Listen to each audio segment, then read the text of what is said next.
Evo nas u jednom kafeu na otvorenom u centru grada, zove se Airlines. To je nešto kao hotel i evo vidite za mene ljudi jedu. Danas ćemo da jedemo, da kažem, jedan od najpoznatijih indijskih specijaliteta, uglavnom se jede za doručak. Zove se masala dosa. Može se naći bilo gde u gradu. To je u principu nešto kao palačinka, samo drugačijeg testa.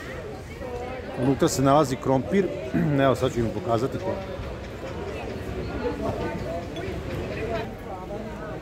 U stvari danas je trebao da bude zapravo i mala lekcija kako se jede prstima. Samo da namestim kameru, da udaljim malo da ljudi vide, da. Imamo ovde dve vrste sosa, ovo ovde se zove sambar. To se zove sambar i to je nešto između supe i čorbe i tako dalje. Ima neki kiselkast ukus, ja ga lično ne volim, izbegavam ga. I ovo je čatni. On se pravi u blenderu i veoma je ukusan, tako da to je ok skroz.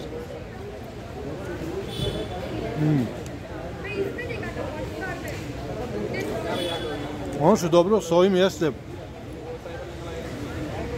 što je jeftino, košta. Dobro, ovde je malo skuplje, ovo je kao skuplje mesto, ali jednostavno je, brzo se spremi i košta oko 50 rupija u ovim malim restorančićima. Što mu dođe oko 70 dinara. Za normalne ljude je jedno dovoljno, za stoku kao što sam ja dva. Evo sad kad se otvori unutrašnji deo, evo ga, krompir. Znači krompir, luk, malo začina.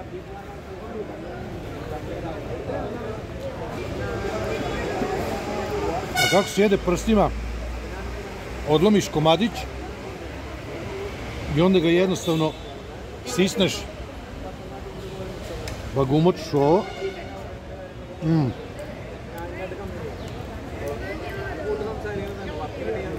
Jednostavno je.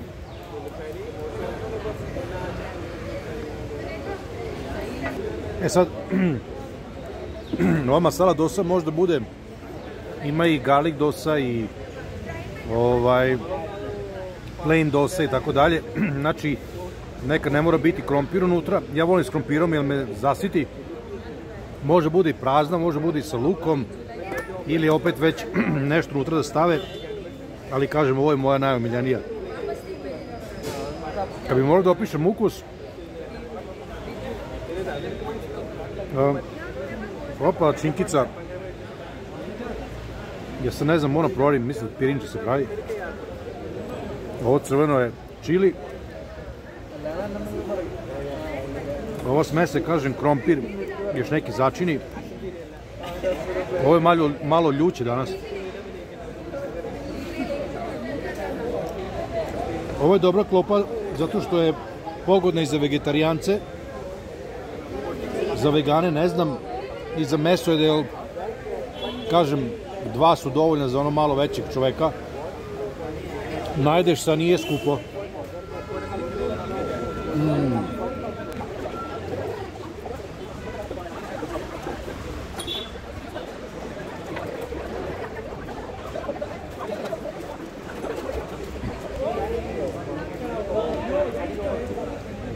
Ono što želim da pričam kasnije je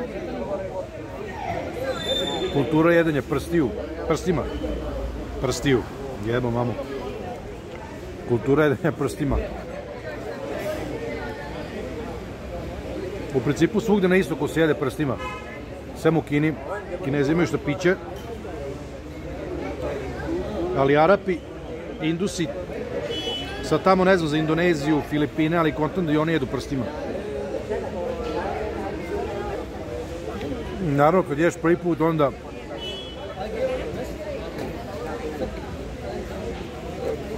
bude malo mesi. Nego da ja vama ispričam jednu priču. Opa.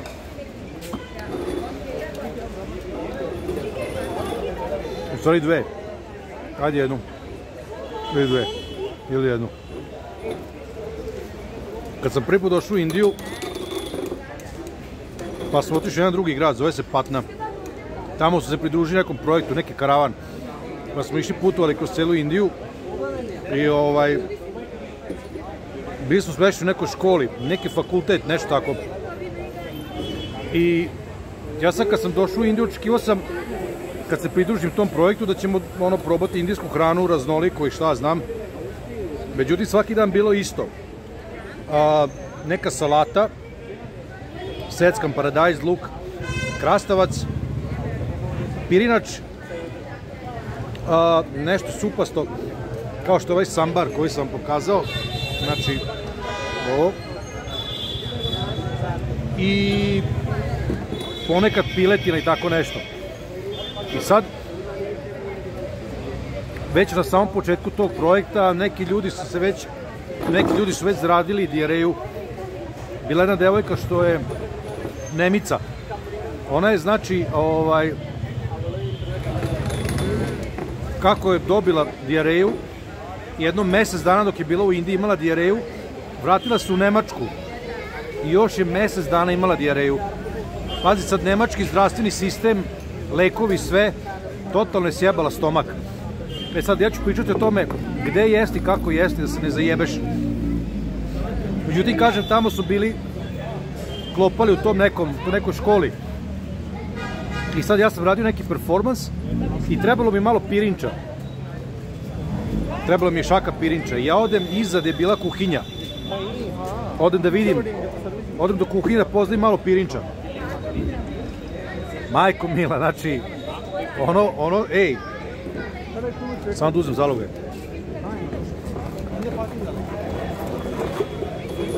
To je improvizovana kuhinja. Neka šupa, nešto. Bila su dva klinca što su nosili hranu. 8-9 godina. Mali sedi na podu i ima neki lavor pun tog posuđa iz kog smo jeli, tanjiri i to. Stoji u vodi i klinac ima krp u ruci. Krpa je crna kao zemlja. To nikad nije prano. To je crno, znači blato. On izvadi to iz vode, promulja, malo ga protrese i to je to. Ja sam tad stajao, gledao, šokiran. On me gleda, smeje se, sretan, ja došao do njega. Ja gledam, brate, to nije pranje posuđa. Ja ne znam šta je to. Ovde isto sad ovo što ja jedem, ovaj će da baci tamo u neku kantu, odnesu unutra u restoran, ko zna kako oni to peru.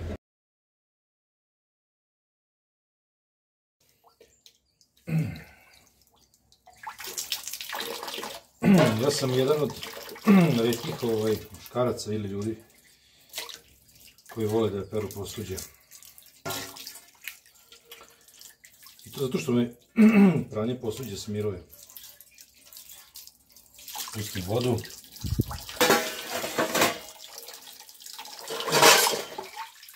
Polako se riba. Polako se riba. To je kao jedna vrsta, da kažeš, meditacije. Ono što je još dobro meni u toj priči sa pranjem posuđa jeste to što mogu da nekom saberem neke utiske, da prođem u glavi neke priče, ideje, situacije, neke emocije, neke osjećanja. Evo malo nešto kažem o ovom indijskom posuđu, oni uglavnom koriste ovo metalno, ja ne volim metalno posuđe, to mi nekako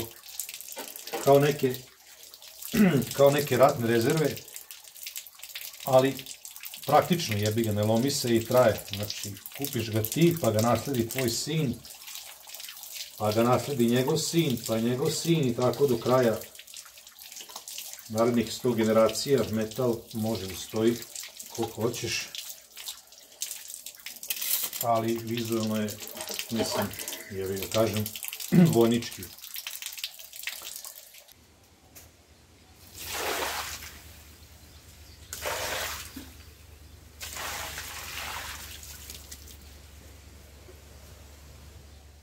Voda je velika dragocenost u Indiji.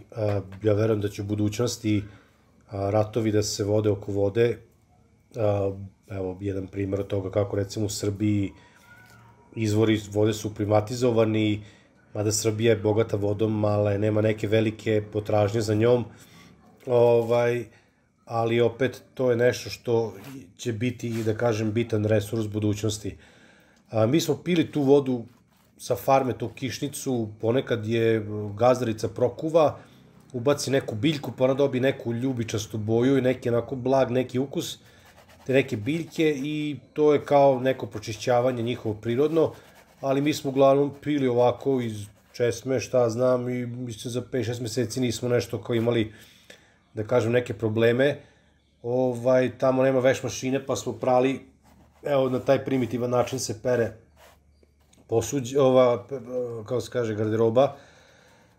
Preko noći držim u kofi, puno je vode, malo ili ubacim nekog deterđenta, ali ne mora, uglavnom sapun, i onda tu izribam na komadu toj ploči, malo izudaram, onda opet properem i to se osuši tako. Mislim, to je jednostavno, mislim, nismo mi nosili nešto ni menjali puno garderobe, to je to, ja imam tu, kako se zove, ja uglavnom sam nosio 2-3 lungija, lungi je ta, da kažem, haljina, suknja, koju nose muškarci, mogu i žene, ali uglavnom to nose muškarci, lagane za održavanje, pravi se od pamuka, lako je raditi u njoj, samo treba znati kako vezati, jer nekad se odveže sama od sebe, pa onda da ne bi ostao u gaćama, i lako se pere, znači preko noći ostavim to u kofi punoj vode, ujutru namažem sapunom i izudaram malo po toj betonskoj ploči, properem još jednom i bacim na štrik, tako da jednostavno održavanje higijene. Na farmi imamo 2 bunara, jedan veliki u koji se sakuplja kišnica i kasnije se sa pumpom konvertuje, to je šalje u taj drugi i onda se odatle koristi ta voda za navodnjavanje, za kuvanje, za tuširanje.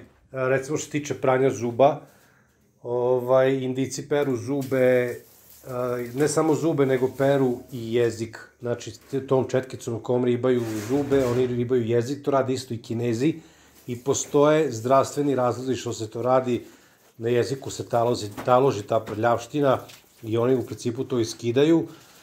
I ono što je zanimljivo jeste da u Indiji, recimo, kad se probudiš negdje oko 5 ujutru, pošto Indusi dosta rano ustaju, može se čuje dosta u gradu, sad govorim za grad, kad se u gradu čuje se dosta ljudi koji kao da povraćaju. Ja sam premislio da je to, reko šta sad dešava, što povraćaju, ali oni ne povraćaju, nego peru zube i peru jezik i naravno malo, da kažem, čim ti gureš četkicu usta, u grlo tebi kreće poriv za povraćanjem. Tako da, to su neki načini održavanja higijene ovde. Ono što je bitno reći što se tiče samog tuširanja, Aca i ja, mi smo tu, da kažem, nismo baš bili naredovni, koliko znam, muškarci nisu baš redovni, na svaka 2-3 dana se tušnemo, kad je toplo onda se moraš tuširati svaki dan, ali kad su krenule kiše onda svaki drugi, svaki treći. Evo ga kupatilo, jako skromno. Inače, Indusi su ljudi koji ne koriste tuš, nego jednostavno se peru, tuširaju, kupaju uz pomoć kofe. Naravno, negde postoje tuševi, ali većina kuća ima samo ovu varijantu kupatila sa kofom. Znači, za jedno dobro tuširanje, pa 2 kofe vode su dovoljne. Pošto mi ovde nemamo bojler, moram malo da zagrejem vodu, pošto ja nisam baš lik koji mora se kupa hladnom vodom, što je zapravo super, jer jako puno vode su štedi. Znači, ova kofa, ja mislim da tu stane 5 litara, a znači ti se okupaš sa 10 litara, dok tuš, pa mislim da tu ode 20-30 litara vode. Naravno, u Srbiji to nije bitno, voda ima koliko hoćeš za sada, ali ovde svaki litar vode je dragocen. Eto, tako izgleda kupanje, tuširanje sa 2 kofe vode. Naravno, žene se tuširaju mnogo detaljnije, to je poznata činjenica. Imate neka šala na internetu gde muškarci u principu samo kažu da peru te najbitnije tačke, dok žene naravno se isapunjaju cele i tako dalje, kod muškaraca to malo drugačije. Ali eto, u principu sa 2 kofe vode smo se isuširali i to je dovoljno.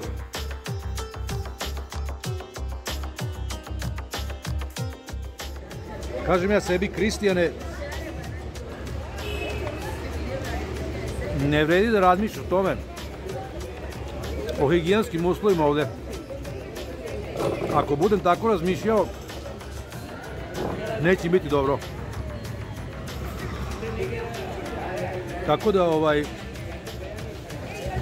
kad dođete ovde, nemojte puno da se pitate kako oni tamo spremaju hranu i kako je peru čaše, tanjire. Ništa, to je bio moj doručak. Ja sad idem dalje. Ajde, zdravo.